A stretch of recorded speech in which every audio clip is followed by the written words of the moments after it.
오늘도 이 귀한 예배의 자리에 함께 참여하신 모든 성도들에게 하나님이 주시는 위로와 평강과 또 우리가 어떻게 살아갈지에 대해 기준이 잡히는 귀한 시간이 되시길 축복합니다. 오늘 말씀에서는 크게 세 가지의 사건과 또 비유가 나옵니다. 첫 번째 비유는 열처녀 비유로 열처녀가 신랑된 자를 맞이하는 태도와 마음과 자세에 관해 나오고 있습니다. 오늘 이 열처녀가 모두 똑같이 준비를 하고 똑같이 기다릴 때에 모두 졸며 잔다라는 표현이 나옵니다. 즉 어떤 사람이든 어떤 준비를 했든 자연스럽게 견디지 못하는 것이 있을 수 있으며 그 졸며 자는 것이 신랑을 기다리는 마음의 상황에 잘못된 것이 아니라 바로 준비를 어디까지 얼마만큼 어떤 마음으로 준비를 하느냐가 중요한 것임을 알려주고 계신 것이죠. 다섯 처녀는 신랑의 입장에서 생각을 했습니다. 신랑이 언제 어떻게 어느 시간에 돌아올지 모르니 신랑이 되어본 상황에서 그러면 내가 이만큼을 더 준비해야 되겠다. 내가 이만큼을 더 생각을 해야 되겠다. 하지만 다섯 처녀는 자신의 입장에서는 생각을 했죠. 내가 신랑을 기다려야 되니 어두운 저녁에 빛을 비출 수 있는 등을 가지고 나가야 되겠다. 하지만 언제 돌아올지 모르는 신랑까지는 생각을 하지 못한 것입니다. 누구나 다 상대방을 위하고 누구나 다 상대방을 생각하는 마음은 가지고 있지만 내가 그 사람이 되어 그 사람의 입장에서까지 생각하는 것은 쉽지 않다는 것이죠. 우리는 하나님을 기다리고 예수님을 기다리는 입장에서 정말로 예수님의 마음을 이해하려고 노력을 하고 있는지, 내 기준에서 내 마음대로 내 생각대로 하나님과 예수님을 기다리고 있지는 않은지를 반드시 생각해 보아야 합니다.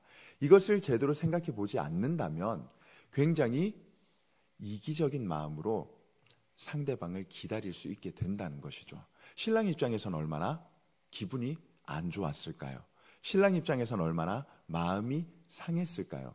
내가 언제 어떻게 도착할지 모르는데 이 사람들은 나를 기다리지 않고 그 자리에 나와 있지 않는 모습만 보게 된다는 거죠. 그러니 신랑 입장에서는 기분이 나쁠 수밖에 없는 것입니다. 끝까지 기다리고 있다가 저기 신랑, 내가 지금 부족한 게 있어서 잠시 다녀와도 괜찮습니까? 라고 물어봤다면 신랑 입장에서는 당연히 지금까지 기다린 그 모습에 감동하여 잠시 다녀와라, 내가 기다리고 있겠다라고 얘기를 했겠지만 신랑이 도착한 그때에 이미 다섯 처녀는 없는 것입니다.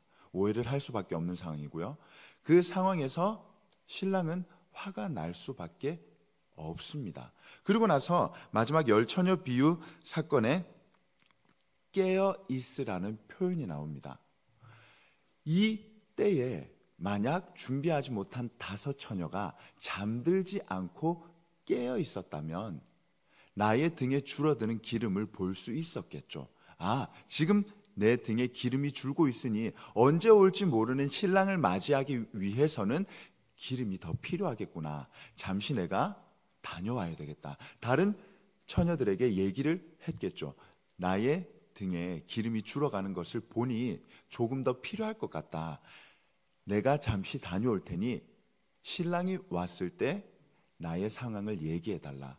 하지만 다른 다섯 처녀가 봤을 때도 준비하지 않고 게으르고 그 상황에서 잠들어 있는 다섯 처녀의 모습이 얼마나 유익하지 못하고 어떻게 보면 한심해 보였을까요? 우리의 삶은 항상 졸고 항상 잠들어 있습니다. 그럼 내가 내 상황을 알아야 되겠죠. 나는 과연 준비된 자인가? 나는 언제 어떻게 올지 모르는 신랑을 위하여 어디까지 준비를 하고 있는 사람인가? 준비되지 못한 자라면, 아직 준비를 하지 못했다라면 우리는 의식적으로 깨어 있으려고 노력할 필요가 있습니다. 노력을 해야 합니다. 언제 어떻게 올지 모르는 신랑을 위해서요. 여기 계신 모든 분들이 앞으로의 신앙생활 가운데 잠들지 아니하고 언제 올지 모르는 예수님을 위하여 항상 깨어있는 채로 준비하실 수 있는 모두가 되기를 예수님 이름으로 축복합니다. 다음은 달란트 비유입니다. 이 달란트 비유를 우리가 묵상하고 생각하고 말씀을 들을 때 게으르고 또 성실하지 못하며 아주 노력하지 않는 종들에 대해서는 익히 많이 들으셨을 테고 느끼셨을 테지만 오늘은 종의 입장에서가 아니라 주인의 입장에서 한번 바라보려고 합니다. 당연히 종의 입장에서는 차별적으로 준 달란트에 대해서 불평을 할 수도 있고요. 왜 나에게는 조금밖에 주지 않았지? 왜 저 사람에게는 저렇게나 많이 주지? 왜 똑같은 종이고 똑같이 주인인 당신을 섬기고 있는 우리들에게 이런 차별과 이런 차등을 둔 채로 우리를 대하지라는 마음을 가질 수 있지만 주인의 입장에서 바라볼 때는 이 여러 달란트를 받은 종들이 남긴 것은 똑같이 작은 것입니다. 똑같이 작은 일에 충성한 자입니다. 즉 많이 남기고 적게 남기고가 중요한 것이 아니라 주인의 입장에서는 얼만큼 내가 생각하고 내가 부탁한 것을 성실히 이행했느냐를 보고 있다는 것이죠. 똑같은 종, 똑같이 사랑하는 자, 똑같이 나와 함께 있는 자들에게 왜 주인은 다르게 주었을까요? 이 종에게는 5 달란트를 주어야 내가 주인이 원하는 일을 할 수 있는 사람입니다.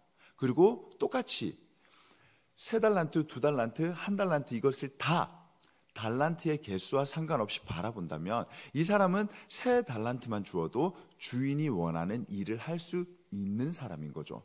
마지막 1달란트를 준 종 역시도 1달란트만 주어도 주인이 원하는 일을 할 수 있는 사람이라면 종 입장에서는 내가 1달란트만 받아서 부족하거나 나를 사랑하지 않는 게 아니라 나는 1달란트만 받았어도 5 달란트와 똑같이 일을 할 수 있는 사람이구나.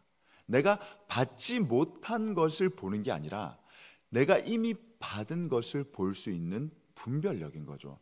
주인은 우리를 차별하지 않습니다. 주인은 우리를 똑같이 사랑하십니다.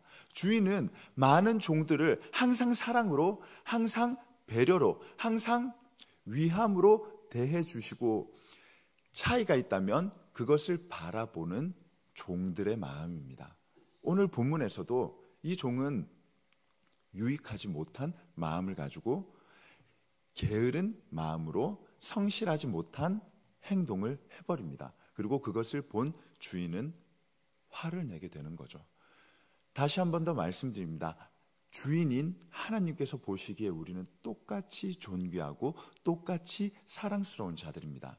그렇다면 우리에게 왜 다른 것을 주시겠습니까? 왜 우리에게 차별하시고 차등한 대우를 하시겠습니까? 그렇지 않다는 거죠. 이미 우리는 똑같이 주의 일을 할 수 있는 능력을 가지고 있는 사람들입니다. 그러나 우리가 그 일을 정말 성실히 하고 있는가? 내가 적게 받았다고 느껴서 내가 가지지 못한 것을 받은 다른 사람들을 보며 불평하고 있거나 불만을 가지고 있지는 않은지 다시 한번 뒤돌아보시며 우리는 1달란트를 가진 것이 아니라 이미 4달란트를 받은 자로서의 마음을 가질 수 있기를 예수님의 이름으로 축복합니다. 그리고 마지막은 인자가 오셨을 때 양과 염소를 나누는 이 말씀을 통해 우리는 어떤 마음을 가지고 있는지를 함께 나누어 보려 합니다. 오늘 본문에서는 오른편과 왼편에 있는 자들을 두고 왕이 질문을 하고 얘기를 하고 대화를 하는 장면이 나옵니다. 먼저 오른편에 있는 양들에게 축복을 합니다. 왕이요, 너희는 아주 훌륭한 자들이다. 그래서 너희는 이런 복을 받을 것이다. 그 복을 받는 기준은 너희가 굶주린 자들을 도와줬고 헐벗은 자들을 입혔고 목마른 자들에게 물을 주고 이런 말씀들을 하시고 난 뒤에 오른편에 있던 양들이 이런 질문을 합니다. 왕이시여, 제가 언제 그런 일들을 했습니까? 묻는 거죠.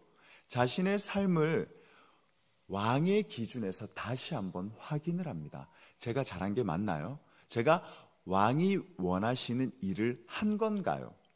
왕의 기준에서 나의 삶을 돌아보고 나의 삶이 제대로 살아왔는지를 확인한다면 왼편에 있는 염소들은 왕에게 똑같은 질문인 것 같지만 자신의 삶을 합당화시키고 합리화시킵니다. 왕이시여, 내가 언제 당신이 말씀하신 것을 안 했습니까? 이미 했다는 거죠.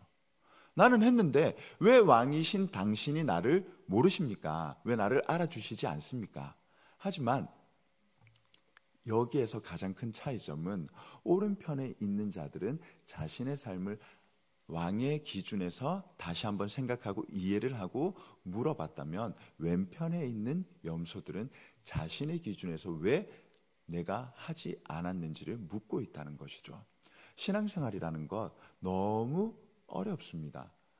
열심히 하는 것 같지만 자꾸 부딪히고 환난이 닥치고 내가 하나님과의 관계가 가까워지는 것 같지 않고 점점 더 멀어지는 것 같이 느껴질 때가 있고요. 그리고 그렇게 하지 아니하는 분들을 보면 나와 다르게 성실하지 않은 것 같지만 잘 풀리는 것처럼 보일 때도 있습니다. 하지만 그 모든 것들, 그 모든 상황들에서 가장 중요한 것은 하나님과의 나와의 관계 속에서 하나님의 마음을 묻는 것이 중요하다는 것이죠. 오늘 이 세 가지 사건과 비유의 공통점은 신랑의 입장에서, 주인의 입장에서, 왕의 입장에서 생각하고 바라봤다면 어땠을까요? 내 생각대로, 내 입장에서 내 마음대로 해석하고 이해를 하는 것이 아니라 상대방 입장에서, 내가 아닌 반대편 입장에서 나를 바라봤다면 나의 부족함과 나의 연약함과 내가 어떤 것을 해야 되는지를 더욱 잘 알 수 있게 된다는 것이죠. 오늘 이 시간 다 함께 기도하실 때 내가 한 것들, 내가 하고 있었던 것들, 나의 마음과 나의 상황을 대변하고 그것을 얘기하는 것이 아니라 한 번쯤 반대의 입장에서 나를 바라볼 수 있는 시간을, 그런 기도를 하실 수 있기를 축복합니다. 그리고 그 시간을 통하여 하나님의 마음을 조금이라도 더 알아가실 수 있는 귀한 시간이 되길 축복합니다. 하나님, 제가 하나님의 마음을 알기 원합니다. 신랑, 내가 당신의 마음을 알고 싶습니다. 주인님, 제가 당신의 마음을 알기 원합니다. 왕이시여, 나에게 당신의 마음을 알려주시옵소서. 이 마음을 가지고 함께 기도하시고 우리가 그 시간을 통하여 더욱 성숙해진 신앙생활을 하시는 우리 모든 신영교회 가족들이 되기를 예수님 이름으로 축복합니다. 기도하겠습니다. 하나님 감사합니다. 오늘 우리에게 주신 말씀처럼 우리가 나의 입장에서, 나의 상황에서 나의 마음을 가지고 바라보는 것이 아니라 신랑의 입장에서, 주인의 입장에서, 왕의 입장에서 나를 바라볼 수 있기를 바랍니다.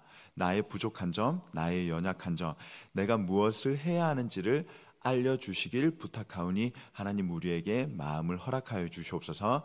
이 귀한 발걸음 위에 소중한 예물을 함께 가지고 나왔습니다. 이 예물 위에 담겨진 마음을 하나님께서 알아주시고 그 기도 가운데 응답하여 주시고 응답하심을 체험할 수 있는 우리 모두가 되게 하여 주시옵소서. 감사드리며 예수님 이름으로 간절히 기도드립니다. 아멘.